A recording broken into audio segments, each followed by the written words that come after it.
Welcome to Happy Hour Holidaze, the podcast where we toast to entrepreneurship, business, and life stories. Today in studios, we got Manny Fresh, Sean Febre, and then we got guest host Joe Malinowski. Tampa Bay is awesome. St. Pete is awesome. Clearwater Beach is awesome. Dunedin is awesome. And Mr. Tampa Bay. Let's do it. And then we got our special guest today. He's been Jonathan Ruiz. He's been on American Ninja Warrior several times. He's been on the Spartan Ultimate Challenge and has won that bitch. Then he's been on Steve Austin's Broken Skull Challenge, Fight to Survive. And then he also has a YouTube channel here locally that's real estate related, living in Tampa Bay, Florida. So, Jonathan, how's it going, buddy? Let's go. It's going great. Thanks for having me on. Yeah, man. Tell us a little bit about the journey, man, of doing all these shows. I mean, you're a TV personality when it comes to this. I mean, you've been on social media doing fucking handstands, dragging a fucking Corvette and shit. I mean, some serious stuff that takes a lot of mental capacity along with physical capacity to do these kind of things. So, I mean, we're excited to have you and hear about your story and your journey in doing this. Yeah. When did you start to think, hey, you know what? I could be on TV. You know, it all started with American Ninja Warrior. I was flipping the channel one day, and I've always been pretty active, so I saw that, and I was like, you know what, I could do this. And sure enough, back then they didn't have no gyms for to do that. So yeah. I just built my own obstacle course in my backyard. It just replicated the show, and then from there I just trained my ass off, put together a little badass submission video, and got on the show, and that's how it all started. And from there, I just got hooked. Was that the Corvette dragging to get you on there? Actually, no. That was probably the second time I did it, or third time, because every year they're getting more and more applications, 50,000, 60,000, 100,000 applications. So you got to just flip these. They got these people watching them, and you got to stand out from the crowd. So that's like, what can I do? And I did CrossFit a lot, and I'm like, you know what? Let me hook up a little belt and hook it up to my Corvette, and I'm awesome at handstands. So let me drag this bitch in a handstand, and sure enough, that's gonna stand out, and that got me on the show. So what was like the furthest stage that you were able to complete? Because I know they got like the prelims, right, before you go to the finals and shit like that. Yeah, they got the qualifiers, finals, and then you go make it to Vegas for the 3 stages or for the 4 stages. I made it to the finals in season 6 and season 8, and then season 7, which was actually filmed in Universal Studios.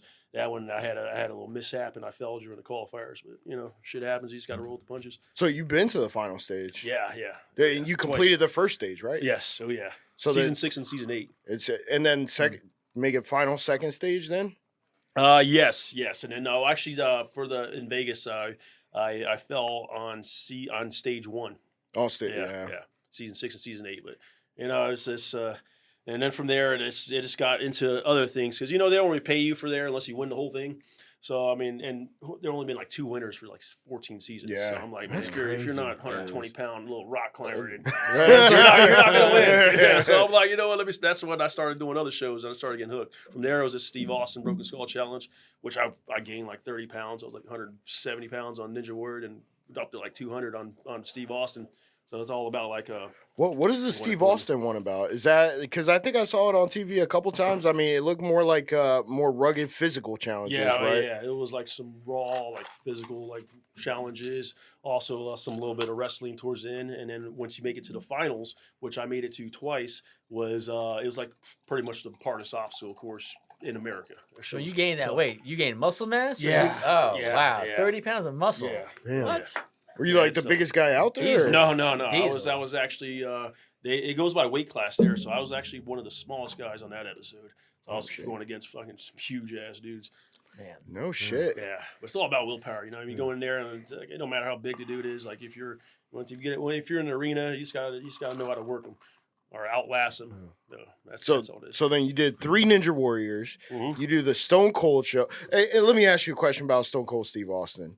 Is he the badass that he is in the WWE when he was in the WWE, or is he a nice guy? It's probably a mixture of both. Steve Austin is fucking a badass dude, but at the same time, he's fucking cool as shit. Yeah. Like he's just sitting there. When I made it to the finals, he pulled me and actually one of my best friends. We were on the All-Star episode together, and he pulled us aside. You know, he's shooting the shit with us, just like we're cool.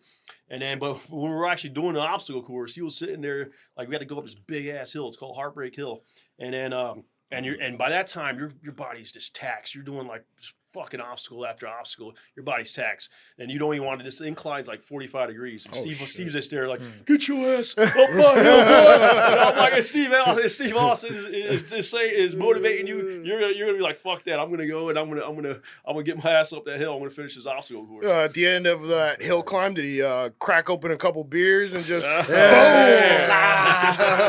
That's what I need. Actually, after the hill climb, you got to do one more obstacle, and then you got to climb a 30-foot rope after your body's fucking taxed. And then so many people can't even make it up that rope. And all I can do is hit his bell. But I made it up, and I hit the bell. And by the time I hit the bell, our arms are done, and I fell like 30 feet. I couldn't even climb down the rope. It took me like 30 minutes to recover after that. Jesus. So it's all filmed in one day. Yeah. Well, Steve Austin, that one's filmed in 2 days. Because you do the finals in one day, and then you do like 3 stages a day before. Dude, that is was that probably one of the more fun ones you competed in? Oh yeah, that was definitely fun. I would say Spartan Ultimate Team Challenge was also fun because I mean, yeah, it's literally we did 4 races. You came in first place every single race, and you had a team to get through there. So if you're taxed, you sort of count on your team to help you out during there. Which I did, and which helped out because we won the whole show. As a matter of fact, the same my best friend that was on Steve Austin, we both made it to the finals. He was also on my team on Spartan Ultimate Team Challenge, which we won.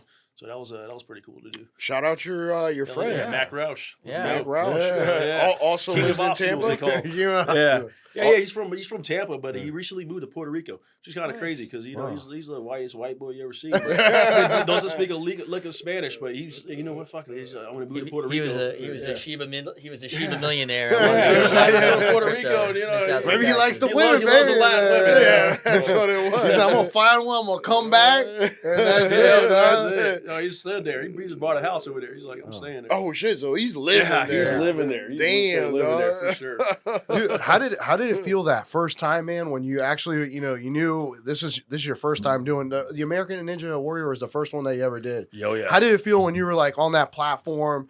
Did they have like an audience there that was watching everyone as well, or? Yes, that one they always have an audience, and I always have like my mom and a couple of cousins and everything come out. Yeah. But that was actually kind of surreal because that was my first time actually ever being on a televised show, and then the lights are on you, and then you just you know what, when it's go time, like I've always been real competitive, so I sort of just black everything out, and I was like, you know what, I'm laser focused, and then I just do my thing, and that actually helps. Probably all the training helps too in that fucking obstacle course I built. Because you're not going to go on there. It might, for me at least, when you look at it on the show, and then I'm like, all right, this looks pretty easy. I can do this. But then when you actually do the obstacles, they're hard as fuck. For real. I mean, so you gotta train. The more you train, the more you get used to obstacles. And when it's time to do the show, then it's gonna be like a walk in the park. Did you do the salmon ladder? Yeah, I actually built a double salmon ladder in my backyard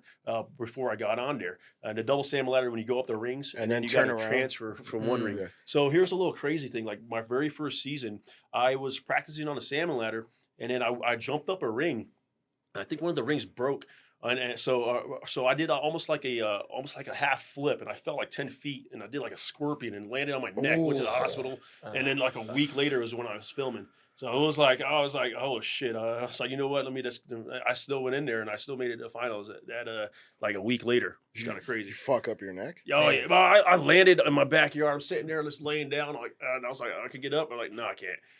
Shit was fucked up. And I was talking about my boy was there training with me. I'm like, I think you need to take me to the hospital. So I did that, and then luckily I recovered. They just pumped me full ibuprofen and some drugs and shit like that. And then like a week later, I was actually feeling good, and thank God I didn't break none. So Where'd you do the qualifiers at?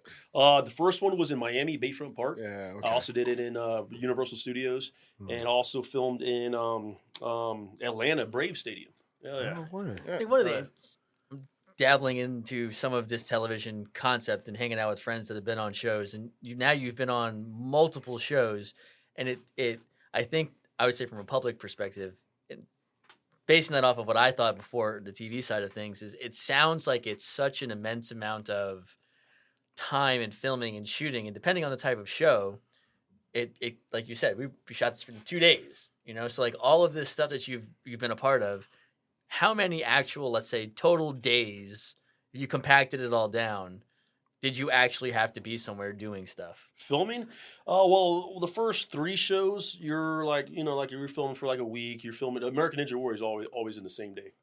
Every course. All same 3 day. or whatever. The qualifiers one day, finals the next day, Vegas another day, but everything's filmed in one day. Steve Austin was filmed in a couple of days. Spartan Ultimate Team Challenge filmed in like 4 days. But the craziest thing about it was the recent show I've been on, which was Fight to Survive. That was literally filmed.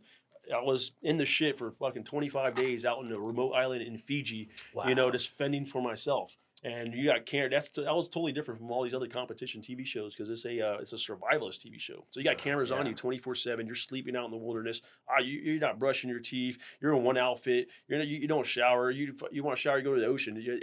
Everything's you're filmed. You're there for 25 days. Like if you want to quit or you're hungry, leave. So that was probably the most different one and the most challenging one by far. So what you're saying is that you've spent in total probably around 35 days, right? At least, At about least 40 days, I would say. 40 days. Yeah, but the Take out this majority last of the one. show. Yeah. That last one. The last one. What were you eating? I didn't eat for 9 days. That was. So you had to catch your own food. Yeah. If you, They give you a fishing pole at least. Like goddamn. So everybody gets their own tool. So as everybody gets. There's 17 people. So one person might get a fire starter. Other people might get a fishing spear. One person get a axe. They gave me a fucking rope. What am I gonna do with a rope? hang myself? Jesus! They saw me as a threat. So like, you get a rope. I used it for a belt because I lost so much weight. It was crazy. And the kicker is you get to challenge people for their tool.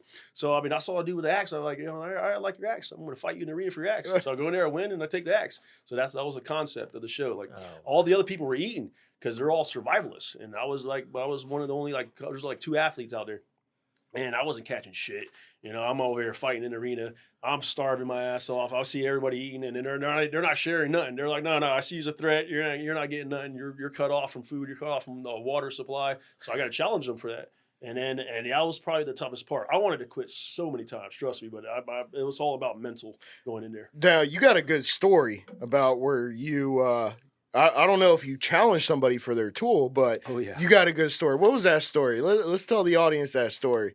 Oh man, it was kind of crazy too because I wasn't planning on doing no survivalist show, but and I've been on so many shows. People they send me emails and hey, you should try this show. This is a new show, so they send me this email about this new show, Fight to Survive, and I was like, all right, check it out. I replied to the network 2 sentences. And then they called me the next day for like 5 minutes. They're like, "All right, you seem cool. You seem like you're about the show. Tomorrow we're gonna give you an interview with the main producers." And I spent like an hour Zoom call with the 2 main producers. Damn, that long. And they were like, "You know what? We really like a couple of days later. We really like you. We really want you to be on the show. You fit the mark perfect for what we need. Pack your bags. You're gonna leave in like 2 weeks to Fiji for a month." Shit. I'm like, oh shit! All right, I guess you got real. It's like you didn't get this tool. I'm like, oh fuck! I guess I'm gonna do this. Yeah. So is there like you researched a little bit of the show because you watch these survival shows? Like, how the fuck didn't you know that you were gonna have to do this shit? Yeah. Like, what was the survival preparation? Like, all right, what was the priority? Like, all right, how gain do 30 I pounds, right? gain 30 pounds? But shit, how do I search for something? How do I set a trap? Was like, It's all about YouTube University. Yeah. That's right. Yeah, that's it. A lot of naked and afraid. Was that even actually useful, or did you get there like none of this? I just took a test like 2 weeks ago. Like, fuck, dude, all this studying didn't mean anything. Some palm frongs. They touch it like to weave some shit. Like I did that board, didn't turn out well, so I was like, yeah, it ain't really useful. I got in there and they basically used me to win. To win the fights basically, because I mean, and every time I wanted to go out and catch something or at least be like a little bit useful and do something, I had a team and they were like, no, save your energy, just relax. We need you in the arena, because one part was surviving, but the other part where I shined was in the arena during the fights and winning those. So was your team feeding you though? Because you said everybody's like, nah, dog, no. We caught this. This is mine. I mean, if you had a team and they're not fucking feeding you, but then they're like, no, don't go out and hunt. They're starving you, is what it sounded like. It's kind of crazy too. There's 17 people and we all divided. It wasn't like staged or nothing, but it was 2 teams. Like cliques almost. Yeah, and we had 5 people on our team, me and 4 girls. And then, well, they're feeding you something. Hey, what were you eating? It's the Korean spot. It's the Korean spot. It's the Korean spot. Right. The other team had like 7 guys and 6 girls, so they had like 12 versus 5. So I mean, and if a girl challenges a guy, then I have to fight because it's a 2-on-2 battle. So I was always in the arena. Was there any fucking going on? It was no fucking. I mean, when you're out in the wilderness, you ain't showering. Dirty. That's the last thing, you know. Actually, they did show me making out with this one girl in our campsite, and but that's as far as it took because we're all dirty as shit. I'm not trying to take it one part further. A little bit further. A little snippet was kind of crazy. Was it got so cold out there at nighttime, you're just shivering your ass off. Yeah, you need 4 women to hold on to you, dog. Yeah, I was shivering my ass off, just praying for some type of sun to come out, and you're up so many sleepless nights, and then once the rain stops, you're like, all right, cool, it's finally. And then 5 minutes later, rain comes on again. I was just going into hyperthermia. We're in this little campsite, with a little makeshift tent. And then, and I remember all my team, the 4 girls, they really just took off all their shirts and they just hopped on top of me to keep me warm. I mean, that helped a lot because, body heat.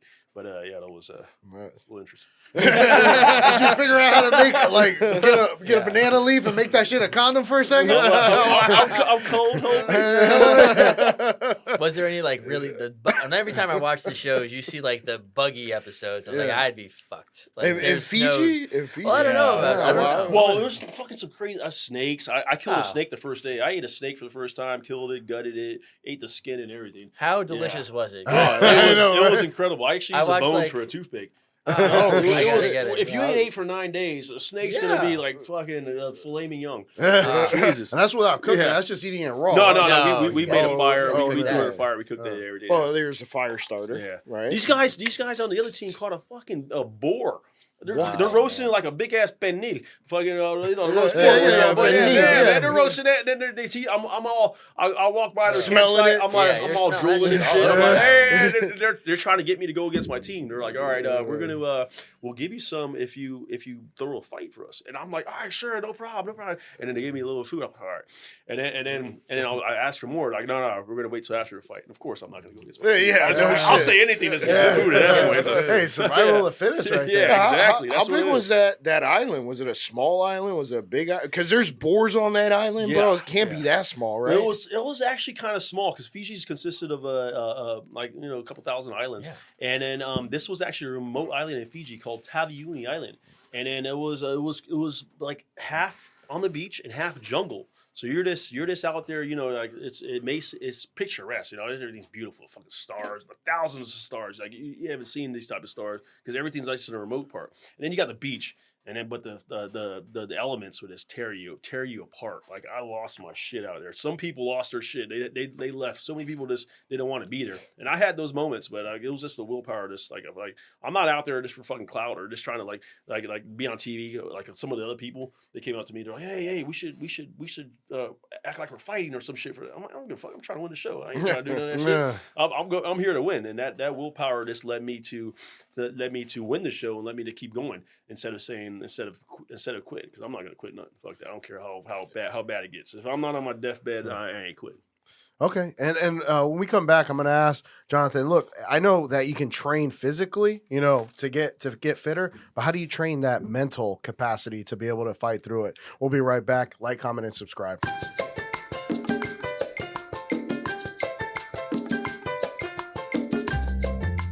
Oh yeah, and we're back. Yeah, and the difference, what you were saying, Jonathan, is like between the show that you did and then Naked and Afraid, they actually give you like rice or whatever you say. Yeah, like survivors. Yeah, they have people from on the show. They have people from Alone, Naked and Afraid, and Survivor. So Survivor off camera, they give you rice. Yeah, you could win challenges and get food like TGI Fridays or like fucking or whatever. Yeah, TGI Fridays. I didn't.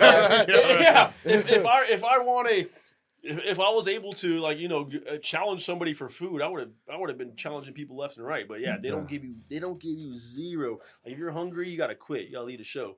Yeah, it was literally tough. I don't know how I did it. Like They saw the difference within the first week. I lost like 10 pounds in the first week. I mean, you know how much your your total calorie intake was over that 25 days? Like 7 calories. Oh, no way. It was a little bit more than that. That's But crazy. I mean, talking about, that kind of stuff, you probably don't have to shit a lot, but I bet that you could probably knock the shit out of somebody for some food or maybe some tool. Did you do that? I mean, yes, I did. So actually, it was kind of crazy. There's this one dude, like it was like day 15 or something, and this dude's just talking hella shit to my females, my female competitor or my female teammates. Just because we cut him off from the water. He's like, oh, that's not humane. Fuck you. He's like, he's just talking hella shit. So I challenged him in the arena. And then the challenge was there's like a ring suspended, and then you got to grab the ring, and then whoever grabs the ring first, then you just got to go out. You got to go out and fight. So I'm like, you know what? Let me get this dude a little payback for talking shit to my teammates. Yeah. So I waited for him to grab the ring, and as he grabs the ring, he jumps up and grabs it. And as he's on the way down, and I spear him just like fucking Goldberg. And as soon as I spear him, I hear, and then I just put the beats on him, and I grab the ring, and I win. I step out the arena, and then this dude just runs off to the ocean. I'm like, what the fuck's going on?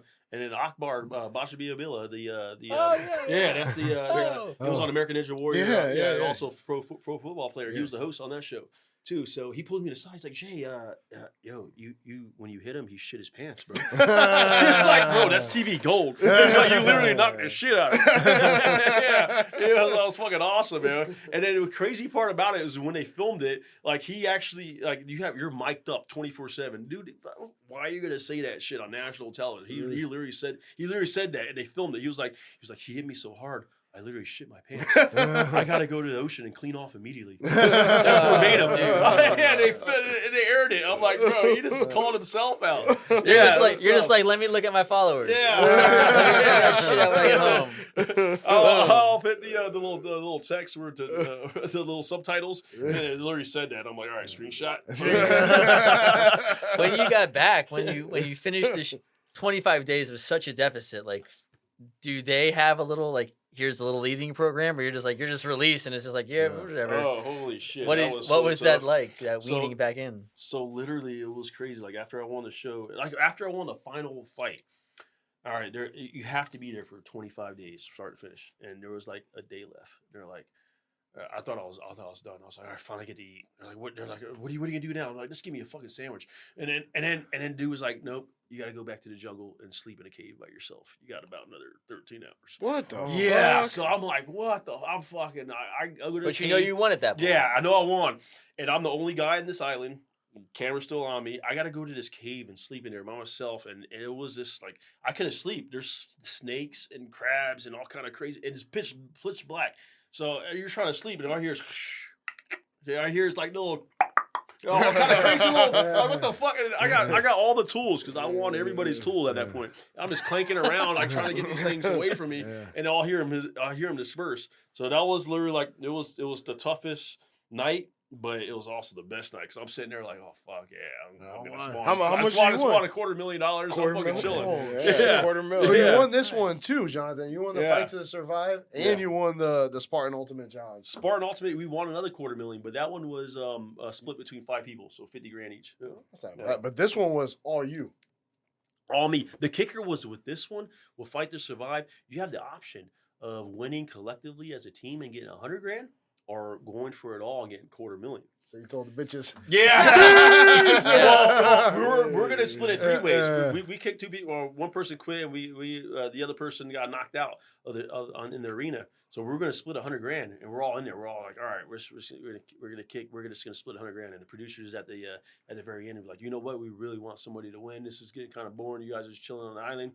And I was and me and the mall. We were like, you know what? I mean, this is a competition about it, but I can use money, she can use money. The other girl, Missy, she was like, you know what, I still want to win as a team, and I was like, you know what, fuck it, let's just go for it all. Yeah. And sure enough, we went for it all. I just got into two more fights, had to fight them two, and they had to pick the literally the biggest dude. Dude was like 6'5", fucking 260. So it was her and him on the team versus me and another girl. So I did 2 more fights, and I ended up coming out victorious. It was awesome. And representing Tampa Bay, baby. Yeah. Let's go! Tampa, baby. Too bad the Tampa. fucking Bucks Let's gonna go. have one, man. But I'll take it, dude. Damn. So going back to that, I mean, physically you can train all you want and get your body in the tip top shape for this, but mentally, how do you fucking train your mind to be able to deal with 25 days out there in the wilderness to fucking push through? I mean, you got pushed to the limits probably on this one more so than any of the other shows, right? It's more, not even other shows. I got pushed more to this than anything I have in my entire life. Like this was literally like made me grow so much as an athlete and as a person. I like literally got so much respect and so much like I feel so much better. Like just being able to go to a grocery store and grab like any type of food and having that at your disposal. That's just made. It's you appreciate it more. Your appreciation for that is insane. I literally woke up the next day in a hotel bed and I started fucking just crying, bro. I woke up and I was like, bro, I can't believe I'm in a bed. I got breakfast here. Like I literally started weeping. That shit got to me. I was like. Like it took me about 2 weeks to get back to normal because this shit will fuck with your head. You're out there, you're literally like it's like caveman style. Yeah. So it was a tough time, but yeah, you can't prepare for this. You really can't prepare mentally. Either you have it or you don't. Like it don't matter if you're the best athlete in the fucking world, but if you're put in the shit and you don't have that mental capacity, you don't have that willpower to survive or to push forward, then you're not gonna make it. So I mean, that's what the show proved, and that's how the show helped me out. So. What was your main driving factor where you may have had times where you said, you know what, I give up, I quit? What was that main reason for you to say, you know what, I don't quit, I'm gonna keep going? Was it to prove something to yourself, or was it like maybe something in your life where you were like, yo, I want to show a family member that I could do this, or some haters that I can do this? Like, what was it? It was literally just like it was just how I am, I mean, I'm always ultra competitive. I really don't give up, and also like I'm from these other shows. I have people hit me up all the time, like an American Ninja Warrior. I was married at that time, went to the divorce, and I explained everything out on interviews, and I had multiple people reach out to me. You're inspiration. I'm going through the same shit, and it's just people like reaching out to me. Like you don't understand like how much people you touch, or how much, even it could be just one person, it could be a million, but how much people you touch through these shows and how they follow your story, and that's what I wanted to prove. Like I'm not gonna go out there and just be a quitter. Like there's this dude is like an MMA fighter. Dude fucking quit halfway, and he never even got in the arena. Like he was calling me out, but he never once fought me in the arena. So after I fought the biggest dude on the island, dude just fucking quit. He was like, fuck, he just gave up. And then he was faking an injury, and I'm like, nah, I'm not gonna fucking do that. I'm not gonna quit, even though how many times I wanted to quit multiple times, and I was starving when I just like I can't do it no more. 9 days without eating. Imagine that, 9 days without eating, bro. I can't. Like people say all day. Oh, I'm starving. I need a hamburger. I need a fucking steak. No, I literally was fucking starving on there. That is, I know the definition of the starving. That it was tough. So I mean, but even at that point, like you don't want to fucking quit. Like it's more so not even inspiring people. It's more so for myself. Like I'm not a fucking quitter. I know I want to push myself to know I can do this. I'm not going out here just to fucking just to be on TV and just to fucking do some backflips, and which I can. but no, I'm going out there. I'm going out there to do work and to finish. Like if it was in the cards that I don't win, so be it. At least I know I gave my all. But fuck, I'm not going out with a fight. The thing that you had, that not the challenge that you had, which was obviously the challenge, but you had those people from Alone, from Naked and Afraid, and stuff like that. You having just those other people who have been through that kind of starvation level. Had you ever done any food deprivation training where like these other people they know where the shit like, dude, you get to like day 5, you're kind of whatever day it is, you fucked here. Did you have any? Was this like the first longest time of starving? Fuck, my body's eating itself. Without a doubt, like these people from Alone. I'm not sure you guys watch this show. Hey, John, do a favor. Jay, do a favor for me. Scoot a little bit forward. Yeah. Like these people, and don't bang on the tip. No, these people go like 40, 60 days out in the wilderness. It's insane. like Survivor. I'm not a survivalist. Like they picked me Well, because I'm an apparently you athlete. are. Yeah, well, you are. now I am. Now I'm a winner of a survivalist. Or I wasn't a survivalist at that time. Now I am, but I went in there and it was just like it was. There's no. I went literally like. I travel a lot, so I've been to 30 plus countries. The most I've been to out eating was probably like a day and a half. I was out hiking in Indonesia and like a day and a half or so, but I was still we packed food and stuff like that. So there's I got on the show and it was like literally like what the. Like literally, like after the second day, I'm like, all right, this is cool. And then the third day, no food. Everybody's eating, and then they cut me off from food. And I'm like, this is all right. All right. And the fourth day is like, man, fuck this shit. I'm hungry. I got to the point where I'm catching like these little hermit crabs on the beach, and I'm just frying them on a fucking little pan over the fire, and I'm just eating just a little small piece of meat just to eat. And I'm like, it was fucking tough. When you see them doing that, you always see them like they had that like tiny little morsel of food, and they're like, oh, it's the best. I'm sure it's the best, but is it any other than just really the flavor and the taste of food in your mouth? Is there any satisfaction from like a food concept, or is it just like, oh my god? It's probably placebo, right? Yeah, you're probably thinking to yourself, oh my god, I ate something, and then it just gives you energy, even though it's probably not the mental win. That's probably what I'm thinking. Well, it is, but the worst was like there was coconuts galore, and I can't tell you how many coconuts I husked. Literally just ripping apart the husk and cracking them open. I'm a fucking professional. I crack that shit with my hands. Just drinking. Luckily, we get a little electrolytes, drinking the water, and then eating the coconut. And we also fried the coconut over fire. It tastes like a little popcorn. But fuck, diarrhea.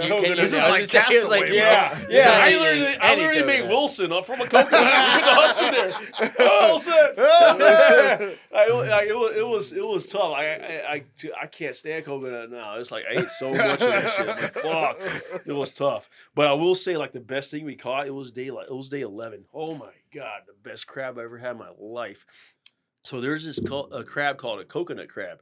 And so we hunted. We saw these coconut crabs climbing this tree. So I climbed this little tree, knocked that fucker down, and then my teammate stabbed it with the spear.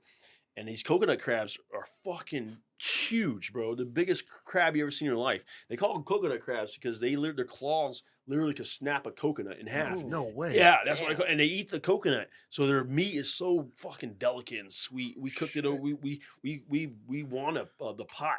So we put a little from somebody, and then we put a little bit of the salt water in there for a little flavoring, and then we steamed that fucker. Ooh. Oh my god, that was the best crab I ever in my life.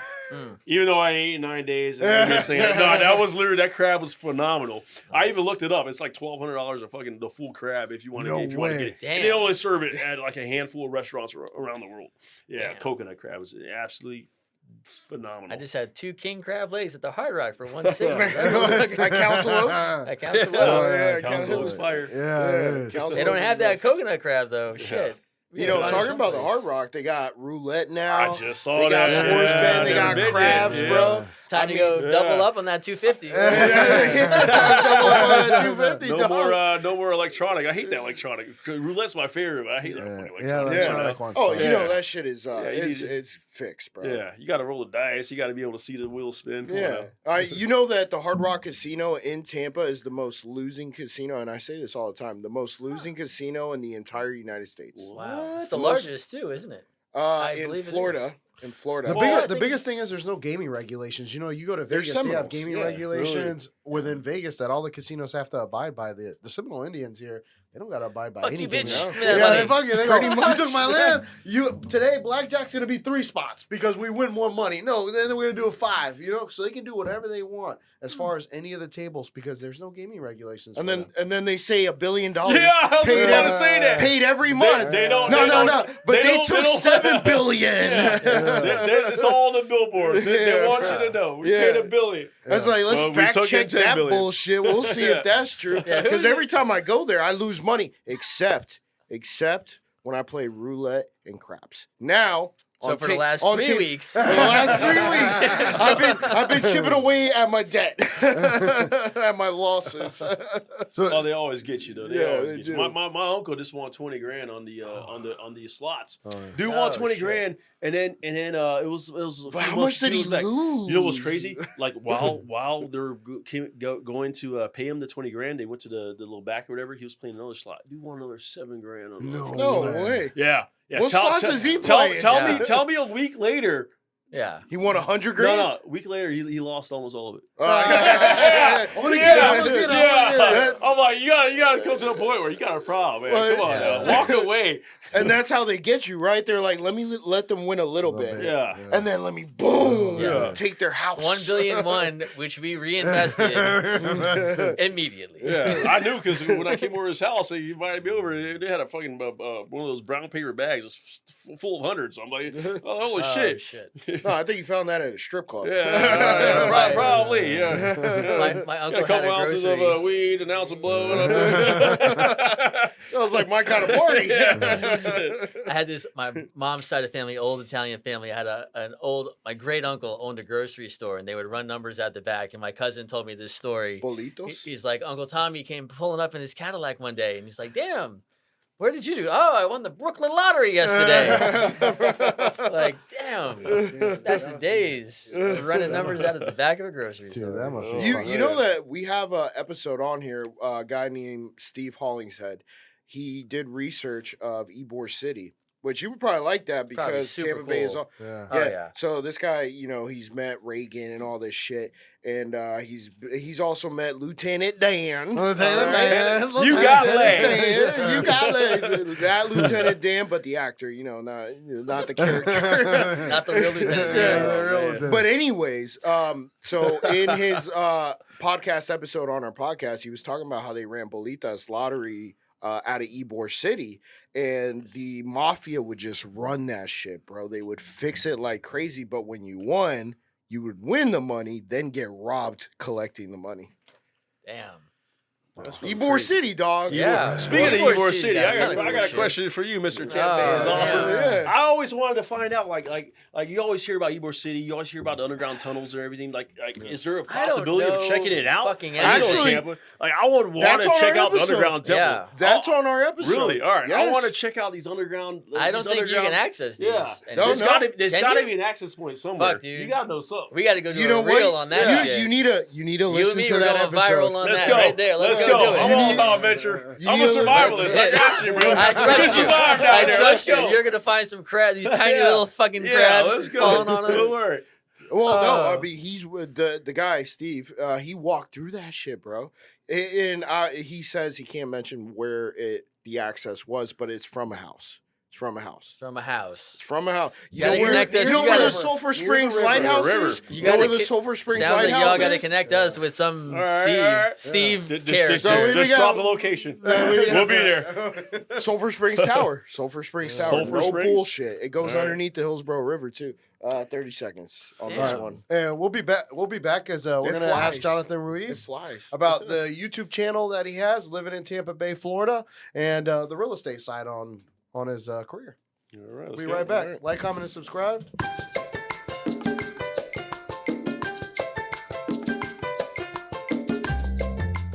All right, welcome back to Happy Hour Holidays. We got Jonathan over here, and we're going to kind of sidetrack from what we've been talking about, but also surviving in the real estate business. You're a real estate agent here, and I mean, you gotta want to use him when you know he can survive and make it through. So I know you got a YouTube channel too, living in Tampa Bay, Florida, and just translating what you've done, with all these shows, and now being out there on the grind in real estate. I mean, what was your journey to get into the real estate market and become an agent and be a successful one? So the thing is, with I was a licensed optician for 15 years. What is So I did eye optician? exams, glasses, wow. contacts. I did all that. This And- guy was doing he worked at Vision Works, and he was going to do that It's too. crazy Yeah. how similar they both were. Yeah. So I still keep my license valid, And after 15 years, you get kind of bored, or at least I do. I'm not going to be the one type. I'm not going to be that one guy who's just, just gets caught in their regular business and in the rat race. Yeah, in their fucking rat race. And I'm not going to be like, oh, I'm cool with this. I'm going to be fucking bored out of my fucking mind and keep going. No, I just lost interest. So I'm like, what else can I do? And I've always been extremely handy, and I was like, real estate's my thing. I know a lot of people, and that translated into the real estate world. So I got my license. I became a real estate agent, and I thought about like how and not only being a real estate agent, I thought about like how it could benefit me, and what I can do to promote that, and what better than these TV shows. So with these shows, they're doing multiple interviews multiple times. Then they always said the same question: what drives you? What are you doing this for? And I always like, 250 is great, 250 is great, but I can make a lot more on the back end if I promote my business. So I was like, all the interviews, they always asked me the same questions. I said the same shit. I was like, you know what? Everybody's a survivalist out here. I'm just a local Tampa Bay real estate agent, trying to survive, represent Tampa. I'm just a local. I kept saying the same shit over and over again. And 250 is great, but how can it benefit me? How can it benefit me past that? And what better to promote you than a national network? You can't pay for that type of advertisement. No, man. You can't pay for that type of advertisement. You really can't. So I made it myself to keep promoting my business. Every interview, I kept saying the same shit. So that's what helped me out. So then what is your business? What do you call it? Is it Your Ninja Agent? Your Ninja Agent is my Gmail. So you can catch me at yourninjaagent@gmail.com. Or you can go on YouTube at Living in Tampa Bay, Florida, and I basically put out videos on not just the real estate side. Like I promote real estate because that's my bread and butter. But at the same time, most of my business, 95% of it, is people from the outside moving in. And if you think about it, like people come into Tampa, they don't know Tampa, so they want to know the real estate, but you're not going to move somewhere. They want to know where to go. And that's what I promote on my channel. I promote like all the cool things to do, where to eat, all the fun activities, but also a little bit of the real estate side. So that's what differentiates me between the regular real estate agent doing YouTube versus me. I of course I do the real estate side. I show them what they can get for what price, but at the same time I promote like all the fun things to do, all the fucking bomb ass restaurants. We've got 3 Michelin star restaurants here. Yeah. We got and I do not only Tampa, all the suburbs in different cities: St. Pete, Clearwater, Wesley Chapel, Brandon, Riverview, Valrico. I literally show them all the cool things to do, all the restaurants to eat, all the activities, Gasparilla, St. Patty's Day, fucking Curtis Dixon Park, countless different activities and it's just fun things to do. Hell yeah. So because you don't want to move to a city, because most people that are moving to a city, they go on. What do? They go on YouTube, like they search Tampa. What are some things to do? They don't know shit about fucking Tampa. So and that's what I want to promote. And that's why I like to show people. So what you're doing is you're informing about the city that you're selling. Exactly, right? Exactly. You're not just sitting there like, oh, use me. Yeah. You're saying, yo, bro, if you move here, you get this, you get Busch Gardens, you get Gasparilla, you get Riverwalk, you get Water Street, you get Sparksman Wharf, you get Ricks on the River, which I don't know if too many people like Ricks on the River, Tampa, but you get Adventure Island. Adventure Island. All the fun cool activities out there. That's what you get when you move to Tampa, or do you want to live in Iowa? Yeah, where it's -30 and they ain't shit to do. Exactly. Yeah, but the other thing is that when you're selecting a real estate agent, you want somebody who knows the area, so they know they can put you in the best place to live, and that's where you're an expert here in the Tampa Bay area. You know Tampa inside and out, like you said, the suburbs, everything. So this is what people want when they're trying to buy a house and figure out where they want to start a family or bring their family. Exactly. You couldn't have said it. You couldn't have said it more precisely. And not everybody is going to be in it for the same reason. For instance, like say if somebody has a full family and they just really want to they're not into like bars and going out and get faded. And some people just want to like hang out, and I might veer them to Wesley Chapel where they have the Epperson community, and where they have the 7-acre lagoon, or the Murata community where they just opened a 15-acre lagoon. Fucking incredible. Really? Yeah, 15 acre. It's the sister community of Epperson. Yeah. So it's insane. They got water parks. They got the slides. It's huge. I do drone videos and everything. But then you also got the single person that might want to live in a badass condo in downtown and go to bars and holler at all these chicks and or do whatever they need to do. So it all depends on each person individually and what their needs are. And that's what I like to show people. Like, what are your needs? Like, that's what I want to provide for people. What are you really trying to accomplish? Like, do you like just hanging out on the weekends? Do you want to just, you wanted to stay a close knit family and just have like little things to do, like trails or like Epperson with the water parks? Or if you're just single and you want to meet people. For instance, I did a vlog on for singles. I did a vlog on the best dating adventures in Tampa. Oh wow, that's a good one. Can you give us one example of one? One example of that was when you go to. So I did a whole episode on dating adventures, and I started in the Riverwalk. I'm like, all right, you could rent the Bay Rocket where you go out there and they do 360 turns. Yeah. That bitch has 2,000 horsepower. You go out in the bay, you do everything. I've been on it. Oh yeah, that's just awesome. Don't go during the winter. That's when it's cold. Yeah, it's fucking cold. Yeah. Or you do the pedal boat, the tiki boats, or then I said all like after you get done with this, you might want to go back, relax, and then check out these different restaurants. I pinpointed the gin joint. I pinpointed like all the secret bars or the secret bars, lounges. Oh, you're talking about the speakeasies. The speakeasies, lounges. There's one off of Bayshore. Oh yeah. Or CCOs. or in Soho. Or Ciros. Ciros. Yeah, Ciros. Yeah. So I pinpointed that one. You got to knock on the door. You got to do a little password. So I'm like, this is cool because like 95% of people like who are single, like I hear it from multiple people. I got friends that are on these dating apps, and then they're like, all these girls say that they take me to these bars, the same shit over and over again. But I'm like, do some adventure. Come on now. like I have a scooter and I scooter everywhere. Downtown Tampa, like take them on a scooter adventure.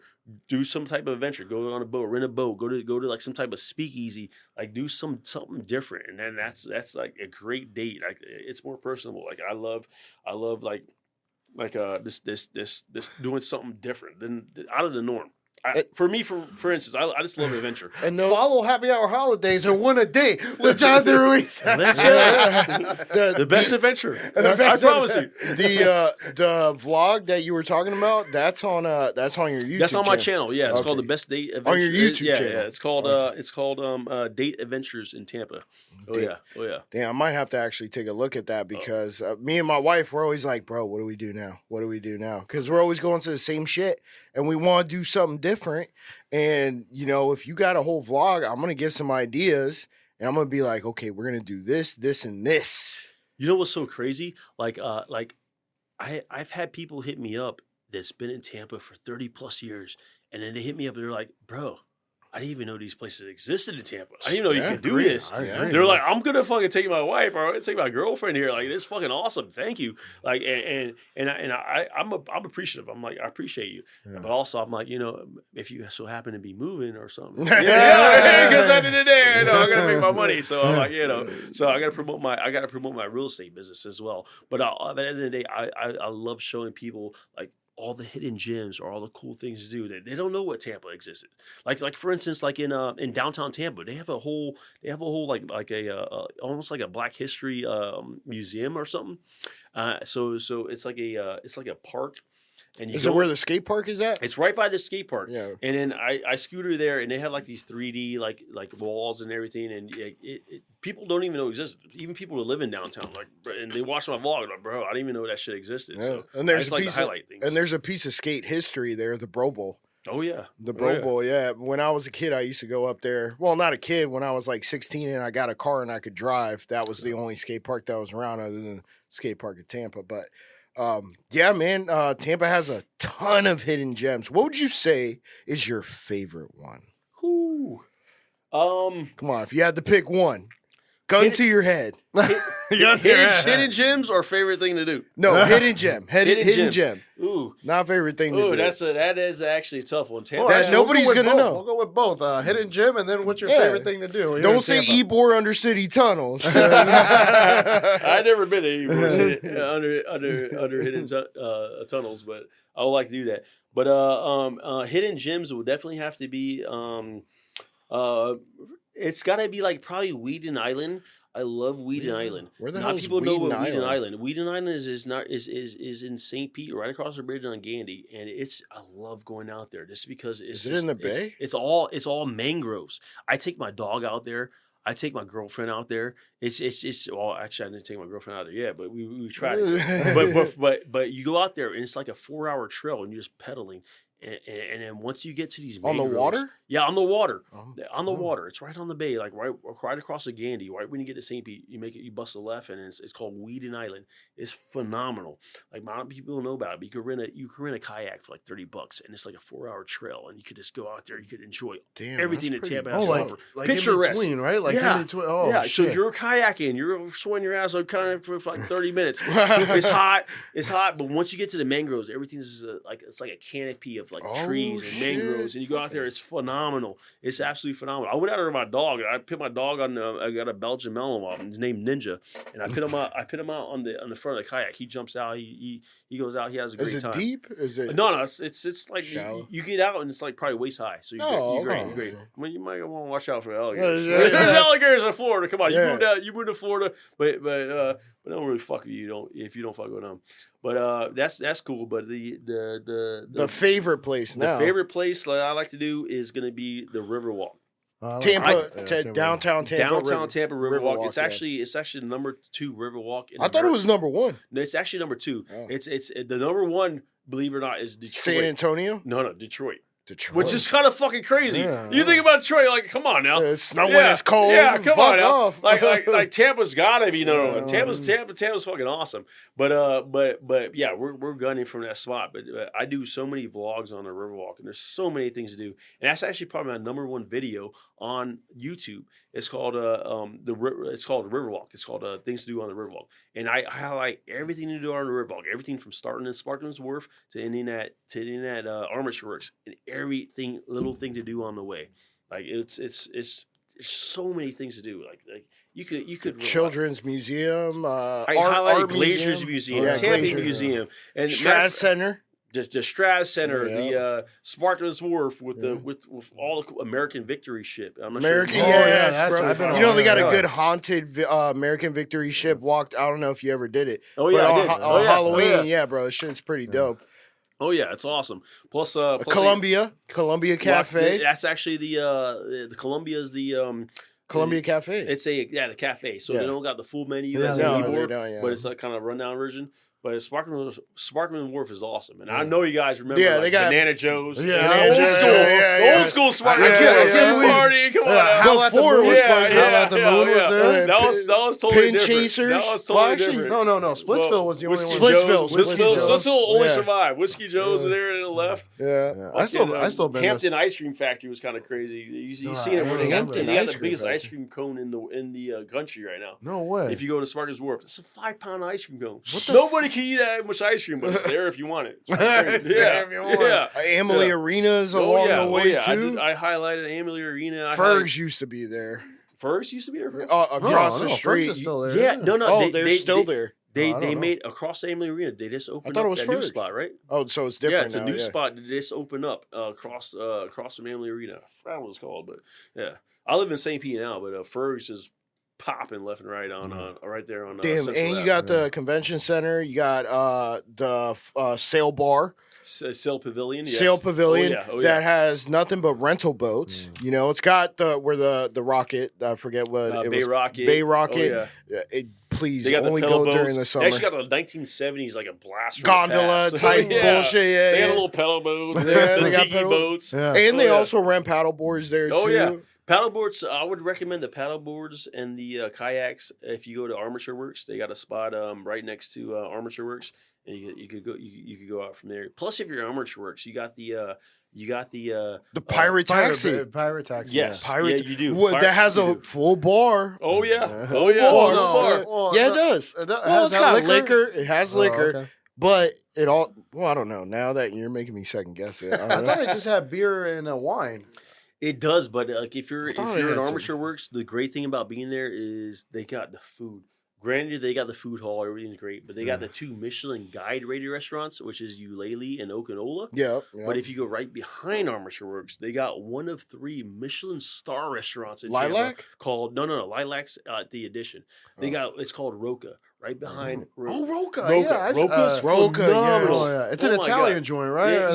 Yeah. So they make a mozzarella fresh from scratch right in front of you, and they pair it with different wines. So that is fucking great. Oh yeah. All right. So, Jonathan, we always like to leave the audience with like final words or words of motivation, inspiration on our show. Do you have anything for our audience to leave for them? Oh yeah, definitely have. I have a couple things to leave for you. Definitely follow me. I'm at Ninja Ruiz. That's Ninja Ruiz on Instagram. But more so, if you're looking for a house or look at the move, you could definitely reach out to me. I'm at yourninjaagent@gmail.com. I'd love to help you guys out, and I know Tampa like the back of my hand. Also, like if you're into fitness or anything, just don't give up. I mean, I've been through this shit left and right. Like reach your goals. Like just don't give up. It's all about inspiration. It's all about like this. Don't giving up. Like it's gonna take some time if you're in a spot, but definitely just stay with it. And I wish the best for y'all. Just reach out to me. I'd love to help you guys out either way possible. Nice, man. Hey, really appreciate you coming on, Jonathan. I mean, it's been a pleasure and hearing about all the shows. It's been great hearing about the survival. I mean, it's been awesome, man. And I really appreciate your time. We appreciate it. And make sure to like, comment, and subscribe, and also follow all of Jonathan's Instagrams. And if you need to look for a house, he's your man. And he'll do whatever it takes to survive to make sure he gets you what you want. So thank you for watching Happy Hour Holidaze, and like, comment, and subscribe, and have a great day. Peace out. Happy Hour Holidaze. Let's go.